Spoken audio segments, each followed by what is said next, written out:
And so I think those of us who are those like really high achievers who are also neurodiverse and highly sensitive, Mm-hmm. what I saw in myself and what I see in other people is the manifestation of the ADHD traits just more show up in my personal life more than in my Mm, professional life. And also because I'm a high achiever, I've collected a lot of great skills throughout life. So they don't show up in ways that are necessarily very detrimental right. or impair my functioning, which when we think about Mm-hmm. DSM-5 and diagnostic criteria, like it doesn't look bad enough, I think, for Right. me to get missed. With that said, clues that really, like, how did I not know this? I self-referred myself to a psychiatrist because I was like, I think I have ADHD. I want to get a confirmation of this, and I even want to try medication because I'm curious. And literally at my intake, when I said I think I have ADHD, and that's one reason I'm here, they said, you know, I was going to mention it because you literally haven't sat still.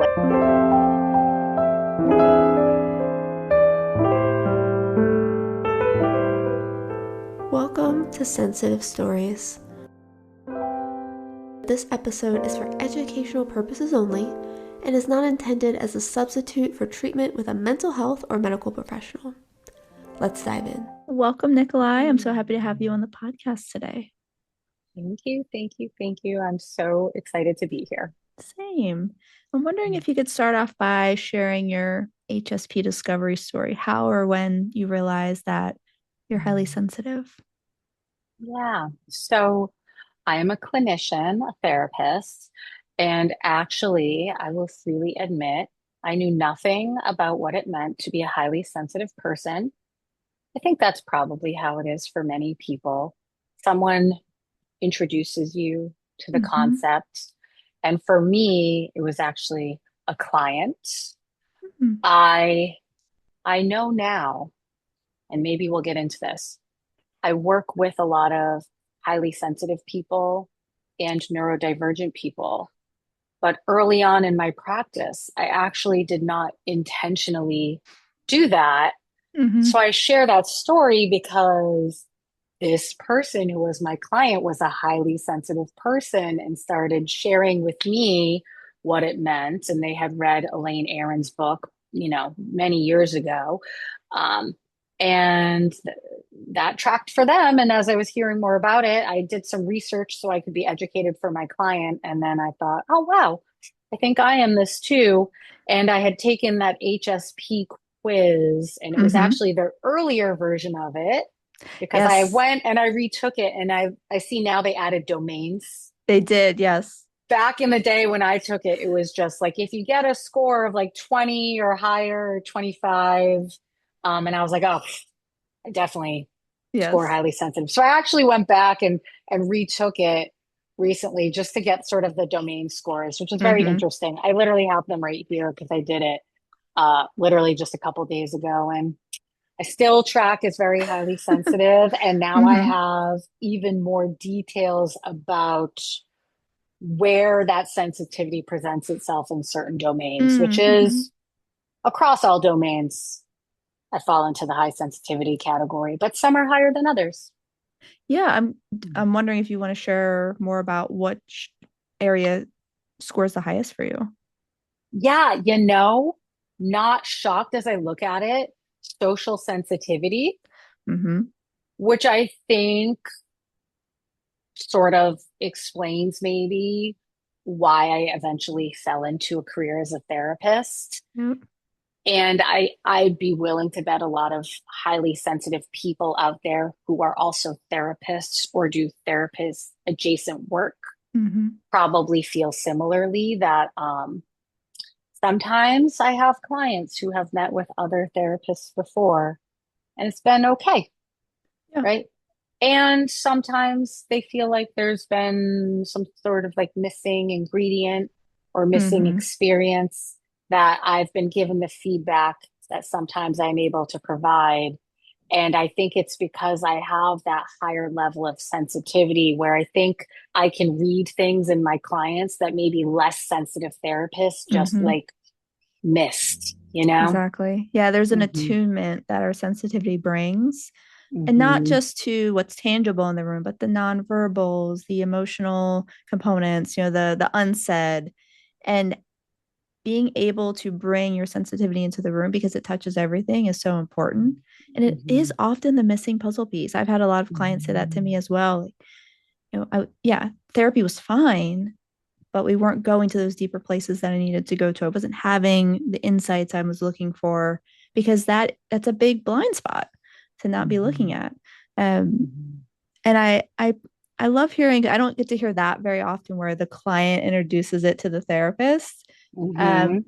but I've heard a lot of people say they were reading about or trying to learn about someone else in their life, a child, a parent, a friend, a partner, a client, and that's how it comes to you. It's usually through the word of mouth channels it finds us Hmm. because we weren't taught that in school Hmm. in our therapist trainings. So yeah, it's hopefully that changes, but yeah, Hmm. usually we have to find it on our own.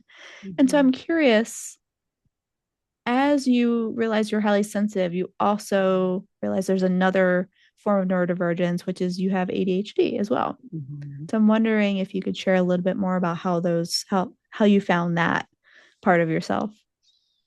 Yeah, I would say I had this amazing, lovely client who introduced me to the highly sensitive person probably about 10 years ago. 10 years. Mm-hmm. And then probably I'd say about 5 years after that. I'm 42 years old, newly 42 within the Mm-hmm. last month. And I want to say I finally came to an ADHD diagnosis very late 30s, maybe like 37, 38. So Mm-hmm. within like the past 5 years, fairly recent.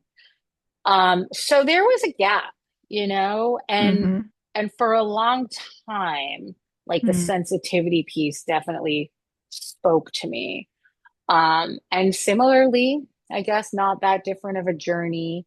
I have a colleague who is a late in life diagnosed ADHD woman, Mm-hmm. probably also highly sensitive. She's a dance movement therapist. Mm-hmm. And she had been misdiagnosed. And I guess this is good for people to know because I've seen this in my practice with a mild mood dysregulation disorder like cyclothymia or like a Mm-hmm. bipolar 2 because of ups and down moods, Yeah. but eventually found her way to an ADHD diagnosis. And so, in just same thing, sharing her journey, Mm-hmm. um, but also love her, some of the ADHD impulsiveness as well. We're very good friends. So she became Mm-hmm. very comfortable saying to me, I think you have it. I think you Yes. have it. I think you have it. And for a long time, honestly, I really didn't think I had it Mm-hmm. because, and I think this is the experience a lot of late in life diagnosed women have, and especially a very specific kind of late in life diagnosed women. I never got a bad grade in school. I never acted out in school. In fact, I was the complete opposite. I was like the gold star straight A student. If I follow my career, my school career, when I graduated, I was given a lot of awards at like graduation ceremony and scholarships. Mm-hmm. Um, Performed well at any job I'd ever had before becoming a therapist. And so I think I had all these stereotypes that like, and I run my own practice. Like Right. I have other clinicians who Mm-hmm. are afraid of going into private practice because they think they can't handle the unpredictability or the Right. organization or the structure of it. And Mm-hmm. I've got that down on pat. So I'm like, no way can I have ADHD. Right. You're not fitting the stereotypical model of what we think ADHD is, which is not being able to, yeah, focus at school, not be able to function and run things in a workplace, but you're doing all of that. So I'm curious, when does that tend to, what was the clue then that pulls you in and say, I think I I th- am ADHD? yeah, I think the clue for me, and so I work with a lot of specifically high achieving Mm-hmm. women who basically their nervous systems are burnt out, fried, stuck in stress and survival mode. Yeah. Hence how I was attracting highly sensitive people and Mm-hmm. neurodivergent people for a long time without intentionally attracting those people. Um, and so I think those of us who are those like really high achievers who are also neurodiverse and highly sensitive, Mm-hmm. what I saw in myself and what I see in other people is the manifestation of the ADHD traits just more show up in my personal life more than in my Mm. professional life. And also because I'm a high achiever, I've collected a lot of great skills throughout life.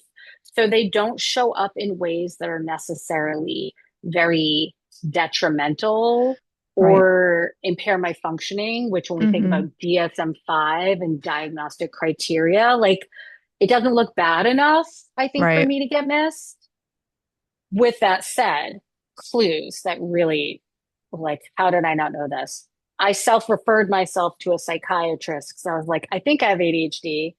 I want to get a confirmation of this, and I even want to try medication because I'm curious.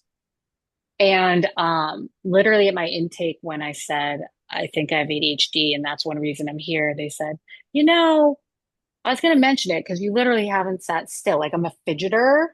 Mm-hmm. And then they gave me a questionnaire about, um, do you have any compulsive behaviors? And I thought, not clinically significant ones, but I'm like a picker of Uh-huh. my cuticles. Mm-hmm. So I said, I'm going to not pick my cuticles and just see what happens. And I stopped because I'm constantly picking at them, like Mm-hmm. literally nonstop. I stopped and my body was like, I want to throw a chair across the room right now. Like Mm. I just had, and it's not frustration. It's, and I think some ADHD can be a disorder of emotional dysregulation, and we can potentially get into that. But for me, it was like, wow, I have this constant, just restless energy inside of me. And Mm-hmm. it comes out in these ways that are like really small, Right. You had but been they're covering quite it up. present. Hmm. Yeah. Wow. And the other cue to me was working memory, which I thought was great because, again, I can run a business. I've owned my practice since 2015, so over 10 years. And Mm-hmm. sometimes clients will say to me, and I think this is a common neurodivergent experience, and maybe highly sensitive people too. Like, I can tell a client something they told me at their intake 10 years ago, Wow.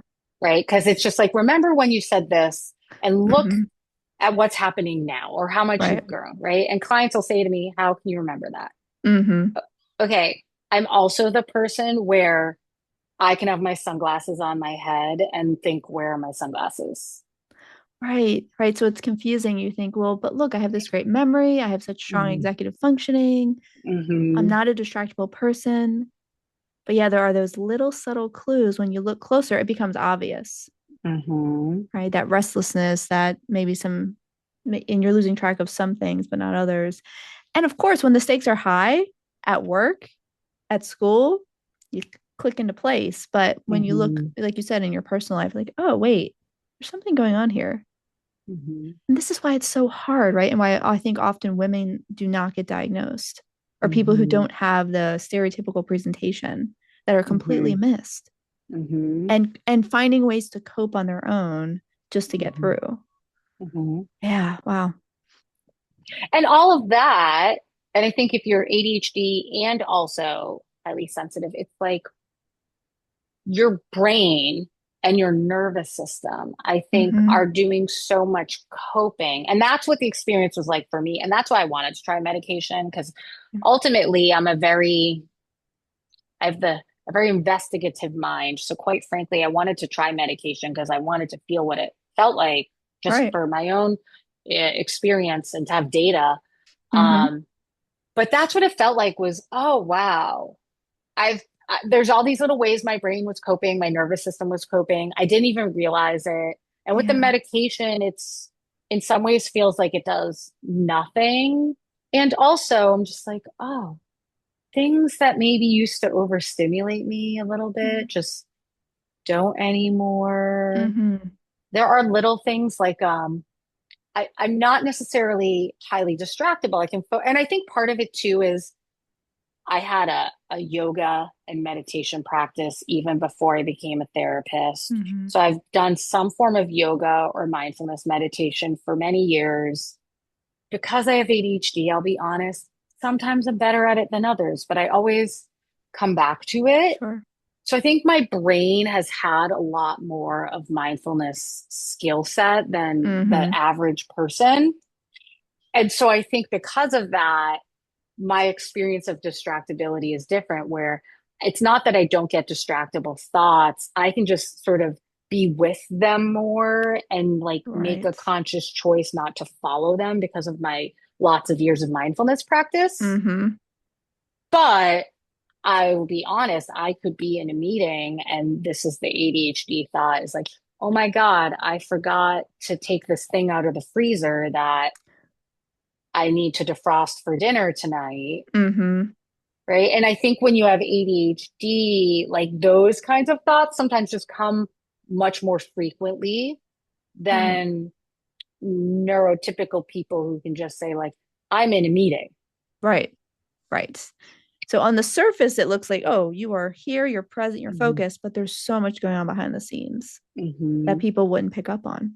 And Mm-hmm. Like they maybe, don't know what's happening, but like I right, do. Mm-hmm. exactly, right. You're the one experiencing that, which is, Mm-hmm. and I think we could say probably most people who are neurodivergent in some capacity experience that of not being understood, of our internal experience is not understood.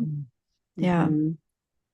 I'm wondering if we could, because you're hearing a lot now of people conflating ADHD and sensitivity.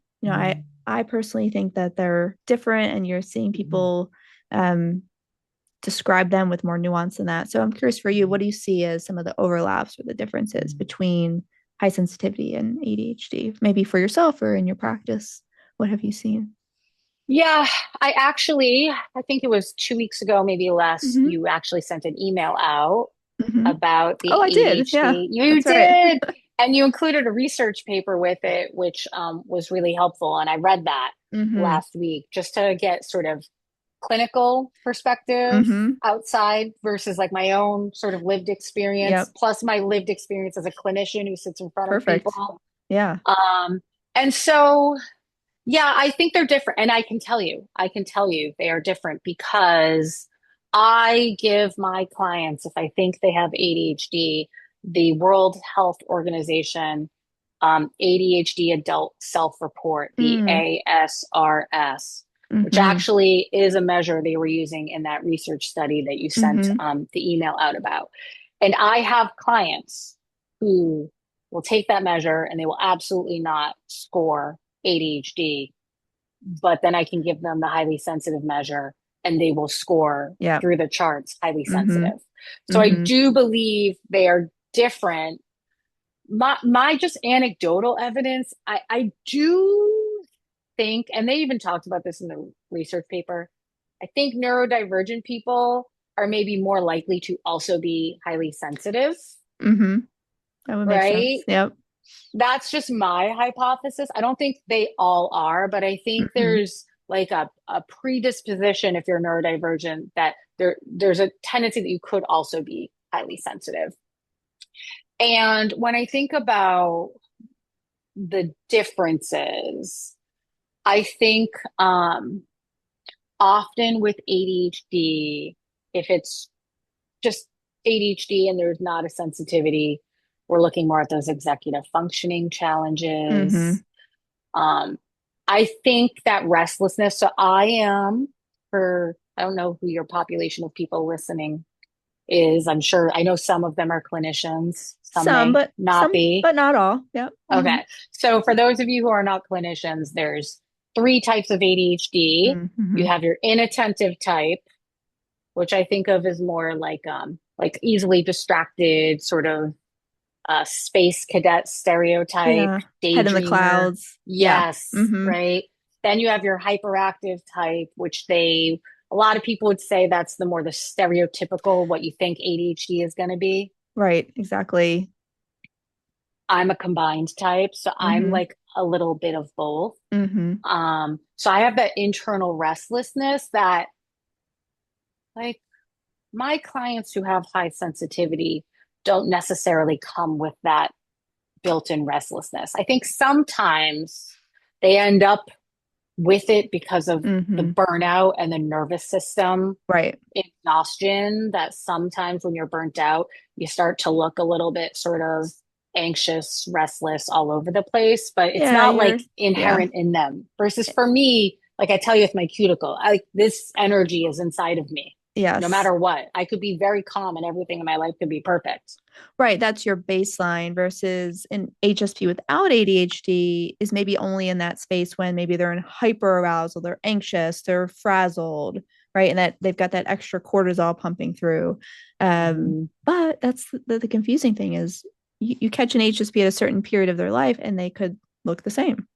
Absolutely. Yeah. Yeah, absolutely. And then I think honestly, if I'm looking for like differentiating factors, is Mm-hmm. it ADHD versus highly sensitivity? I really look at the working memory stuff because I think Mm. that's pretty telltale. And in the book ADHD 2.0, so this is Yes. not in the DSM-5 at all, but Yep. they talked about how there's some research that was coming out at that time that ADHD people, they have like slightly different cerebellums, which is the part of your brain responsible Mm. for movement Mm. and balance.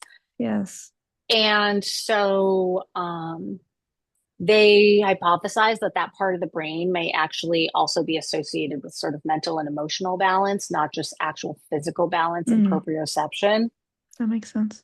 With that said, anecdotally, have I seen a lot of ADHD people who have some sort of almost like proprioception problem, like they're bumping into things, they're Yes. always spilling coffee on their shirt no matter how hard they try. Mm-hmm. And I think that's because maybe like we really do have that little bit of genuine like neurological difference that's Yep. showing up in our body in space relationship. That makes sense because I can almost clock someone who has ADHD, at least the hyperactive type, because their bodies seem to be in a space differently. The way they move, the way they Hmm. relate to objects in the space. Hmm. I couldn't quite put my finger on it, but that makes sense. That the Hmm. cerebellum is wired maybe differently, where they're reacting to their physical spaces, and of course, then that would spill over to the emotional experience. Makes a Yeah, and lot of sense. yeah, and then coming back to like similarities and reflecting on this, Mm-hmm. and that research paper was talking about highly sensitive people and their response to environments, and Mm-hmm. also bringing in some comparison with neurodiverse people. Mm-hmm. And that research paper showed us, not surprisingly to you, I think, or to me, that highly sensitive people are especially, I want to call it susceptible to their environments or Yeah. influenced by their environments, Mm-hmm. where negative environments make you much more vulnerable to stress and anxiety and burnout. Mm-hmm. Positive environments actually can really be a great asset and help your sensitivity really sort of like be expressed in the Mm-hmm. most effective way and allow you to tap into it in a way that maybe even like sets you apart from people who don't have that sensitivity skill. Mm-hmm. And I see a lot of that. And there's a lot of data on ADHD people as well, that they are also very influenced by environment. And I think some of it is sensory. And I Mm-hmm. also think executive functioning and environment go hand in hand too. I have a client I used to work with who was in a big fancy position. So they got a big fancy office Sure. and it had a window, but the window was like an internal window that looked into the building and they could see Uh, people walking by all the time. mm-hmm. They actually switched offices with their administrative assistant who didn't have a window because the constant walking back and forth of people was just like too distracting Yeah. for their brain. Yeah, I wouldn't be able to do that either. It's too much Maybe if stimulation. it's like a nice outside window, I think Yes. there's like a sweet spot of stimulation. Mm-hmm. But I think that's something where we have some crossover between our Mm-hmm. highly sensitive and our neurodivergent folks. And maybe with neurodivergent, it's just the environmental stimuli is amplified into the executive functioning challenges. Yeah, that makes a lot of sense because I think, well, anyone who's neurodivergent in any sense is going to have that sensory sensitivity that comes in, which impacts, then amps up emotional reactivity, feelings of overstimulation and overwhelm. So there's a lot that looks the same on the surface, but there's more to the story underneath, like how our brains are wired or nervous systems are wired. And yeah, so I think it's helpful to talk about these differences and nuances. Mm. So I'm wondering, as you know, now that you have started, well, you're aware that you're working with neurodivergent folks, HSPs, folks, you know, women with ADHD, especially high functioning, highly achieving HSPs and women with ADHD. How do you guide them to care for themselves? You know, I know there can be a lot of pressure to keep up with everyone else, to meet all these criteria in at the appropriate times, but we often need different paces and lifestyles. So I'm wondering how you invite your clients or yourself to care for yourself without feeling like you're falling behind. So I was sharing before we started recording, one of my clinical orientations is in dialectical behavioral therapy, which we abbreviate to DBT. And for anyone who's listening who doesn't know what that means, most people, if they know something about therapy, have heard of cognitive behavioral therapy. And I like to describe dialectical behavioral therapy as cognitive behavioral therapies, like younger, more progressive sibling. Because it's weird. Cognitive behavioral therapy, technically dialectical behavioral therapy is a cognitive behavioral therapy, and yet I don't really like cognitive behavioral therapy. Because dialectical behavioral therapy, to oversimplify it, is basically about helping people's brains, bodies, and behaviors get more flexible. And I think if we can be more flexible, then life is better, because there's a lot in this world that we don't have control of. And especially the conversation we just had about HSP people and neurodivergent people being extra vulnerable or susceptible to environmental factors. That is what it is. So learning to help our nervous systems be more flexible, knowing that we already have some predisposition to environmental factors, I think is good. But the reason I share that is in DBT, I have a skill or a strategy or concept that I often teach, which is radical acceptance. Radical acceptance is this idea that, like, sometimes we have to not just accept the situation, we also have to accept just like our feelings about that situation, our response to that situation. And so I think as neurodivergent people or HSP people, the fact of the matter is like 80% of the world is different from us. And so most of the world is set up differently. And even like the social norms are different. The schedules that people use, they're just different. And so I think we have to radically accept our difference so that we can free ourselves from trying to sort of surface level push ourselves into like boxes or ways of being or strategy that work for other people, but they don't work for us. It's so essential, just because this is how we're wired. We're not changing. So to be able to say, this is how I am, this is okay, and then learn how to navigate the world as you are instead of fighting against yourself is so important. Yes, radical acceptance for sure. Do you notice that I'm just curious how your clients respond to that? Is there often resistance? Because I know sometimes that can feel uncomfortable at first when we're not used to accepting ourselves so fully or treating ourselves with compassion. I'm just curious what you've seen. I feel like I see different. I see probably like a 2 or 3 different responses.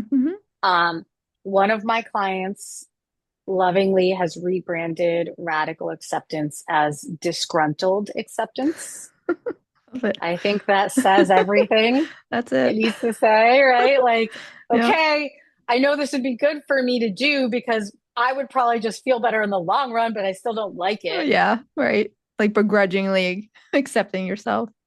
Yes, Yeah. yes. I think I see some people who definitely have the disgruntled acceptance. Hmm. Um, I see some people, and this is interesting to me just because as a clinician who's neurodiverse, this was not my personal experience, but I see this a lot in my clients, sometimes with radical acceptance of your neurodiversity or your sensitivity, and the fact that that means you also just have to accept that you're going to have to do things differently. And the world is just always going to maybe feel Yeah. like a little bit, nah, I can't put my finger on it.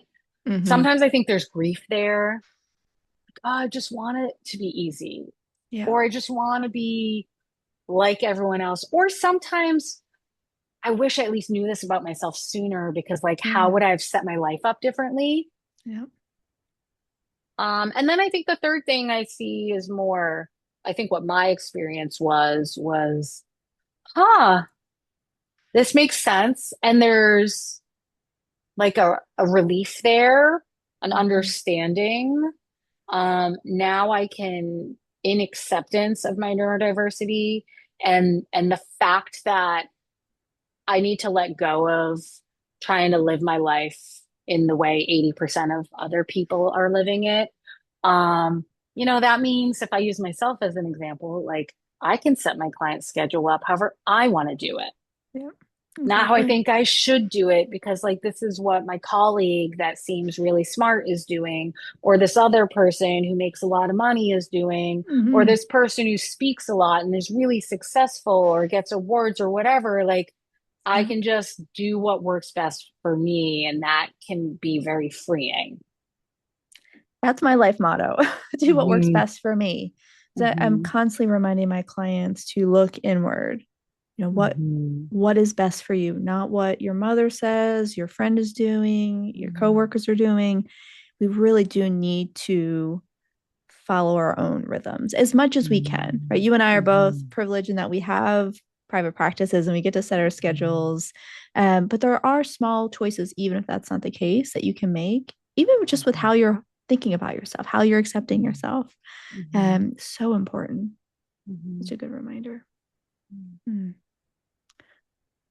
Nikolai, I'm wondering if there are any other messages that you want to leave with listeners who Hmm. maybe considering, wondering if they have ADHD, who already know and are figuring out how to accept that about themselves. Are there any final thoughts? Yeah, so I'll say about ADHD specifically, there are a lot of clinicians in the community right now and a lot of people who are really trying to champion a new way of conceptualizing neurodiversity. And I think sometimes we still have these ideas of what it means to be neurodiverse that are very based on the current clinical language that exists, that is very diagnostic and deficits focused. Yes. And really, I don't know, like,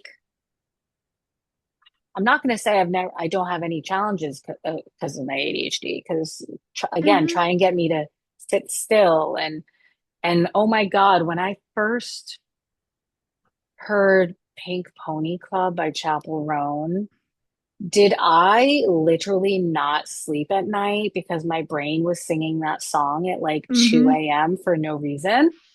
Or insert whatever Nikolai's favorite song of the Right. moment is, right? Like that, and then that's I'm not sleeping as well as I would like, and that trickles in. Like there's certainly challenges that come with being neurodivergent. And I actually think there's a lot of value that neurodivergency brings to the world.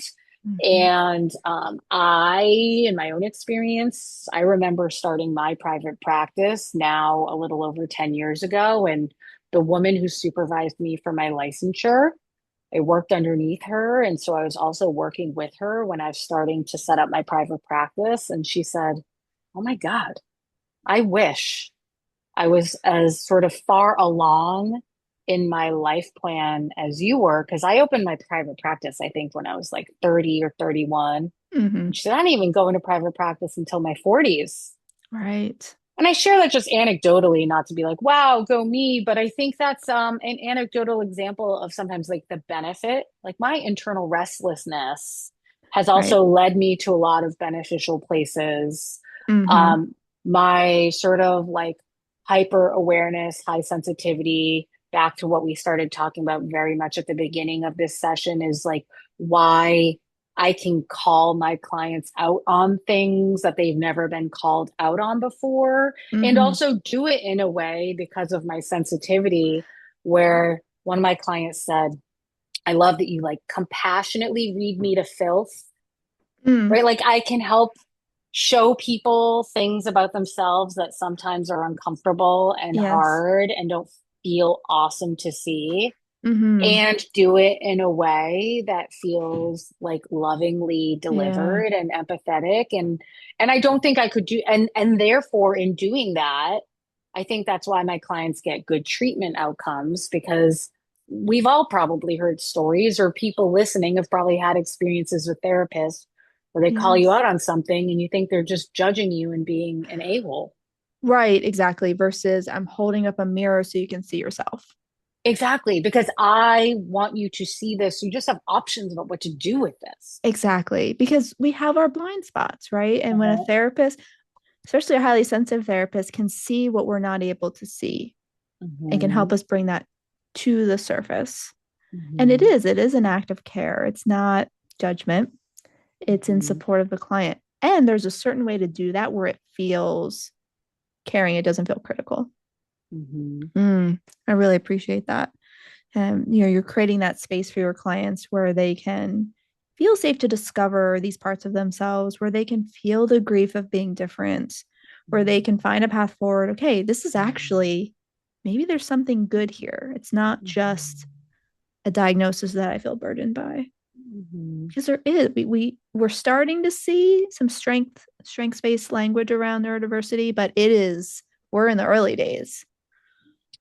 And in the world in general, I guess I'll plug this. A Mm-hmm. colleague of mine is launching a community online for late in life diagnosed neurodiverse women Oh, wonderful. called Divergently. I'm affiliated in that I will be participating Mm-hmm. as a member who is also a clinical expert, but I Mm, get no monetary compensation. It's just me supporting a I love colleague that. in the field doing Yeah. similar work. Who's Um, leading that community? If you Her can name is share. Kendra Koch, Koch, and you can find it Oh, at yeah. joindivergently.com. Great. Um, I'll put it in and the then show notes.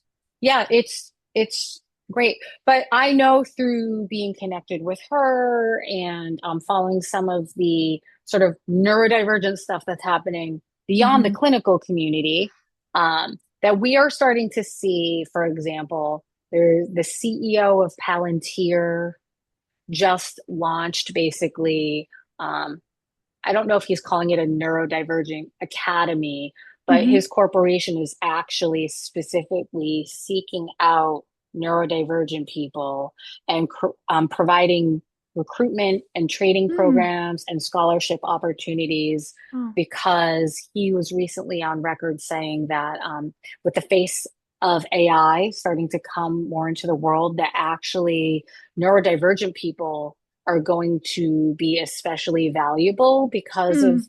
the ability that many neurodivergent people have to think like 10 steps ahead, Yes, that makes or to sense. anticipate problems that other people don't anticipate. And so AI, they think, is going to be able to systematize a lot of things, but it's not going to be able to systematize or replicate that like visionary thinking that a lot of neurodivergent people are very capable of. For sure. So I think we are starting to see little bits of anecdotal evidence. And then I went to, here in Rhode Island, we have a women's summit at Bryant University every year. And one of the keynote speakers was a C-suite executive for Fidelity. And she was talking about diversity. And in her talk, she specifically also mentioned the need for neurodiversity Mm. in organizations and the values that they bring, and that Fidelity, as this like large corporate Yeah. conglomerate, is actually putting a lot of attention and energy into recruiting neurodivergent people, Oh. making sure that neurodivergent people are like a part of their Mm-hmm. team and see the value that they bring. I guess I'm plugging Fidelity too. You're welcome, Fidelity. I don't know how they are to work for, but like these are Right. things that they're actively. So we are seeing movement in that. I do believe there's a lot of evidence coming out that um, people are seeing the value of being neurodiverse Mm-hmm. instead of the traditional model of like, oh, you have this, neurodevelopmental disorder. Right, exactly. Right. And we're seeing it now as, oh, something that is an asset, Mhm. that there's a need in our communities and our workplaces for people who can see the details, who can sense into what's happening between the lines. There's so much value folks bring. And I love that we're bringing the conversation of neurodiversity into the general diversity conversation, Mhm. right? That's gives me hope. So yeah, thank you for that. Yay. In a world where sometimes my clients say it can feel like a dumpster fire, there's still hope, Exactly. everyone. There's still Especially hope. important for us highly sensitive people to try and remember that. Absolutely, we need that anchor. Well, I want to thank you for everything you shared today, Nikolai. I really appreciate you opening this conversation. It's one we haven't had on the podcast yet, so this is an exciting start. And I'll be sure to share for folks all the resources you mentioned. I'll share your website and your self-care challenges in the show notes for folks that can sign up for that. I'm wondering if you could share a few words about what it's like to work with you if folks are interested in booking a consult. Yeah, absolutely. If you are interested in working with me, Um, I'm very authentic and collaborative. So often people will ask me, like, what do you do? And Mhm. I think now that we've heard this conversation about neurodiversity and high sensitivity, my goal is to figure out with you, like, what's not working in your life, Mm, right? And then as a highly sensitive, very aware person, like, bring my skill set to the table combined with my clinical skills. And so I work with people doing I do therapy and coaching hybrid because I think DBT actually brings in a lot of coaching. And I think a lot of my people, being high achievers, want a little bit more of an active process where I'm calling them out on things and offering them alternatives of like what mm, to try. But then I also do EMDR, which actually I think is often a needed part of the neurodivergent and highly sensitive experience for people who are going through that sort of like grief process response. Because I think a lot of highly sensitive and neurodivergent people unintentionally have absorbed a feeling that like they're defective, yeah. they don't fit, Hmm. there's something wrong with them. Um, and that needs healing too, right? Like all the strategy in the world isn't Yeah. going to heal the part of your nervous system that feels that way. And Hmm. so basically my goal is to figure out like what you need first and when. And maybe some Mm, of you will only need coaching and some of you will need nervous system healing and some of you will need both. And it's going to be about prioritizing. I love that. You have Mhm. lots of different layers that people can tap into depending on where they are. Mhm. Yeah, that's so helpful. Mhm. Well, Nikolai, thank you again for being on the podcast today. Can't wait for folks to dive into the resources that you shared. Thank you so much. I really enjoyed our conversation. Yeah, same.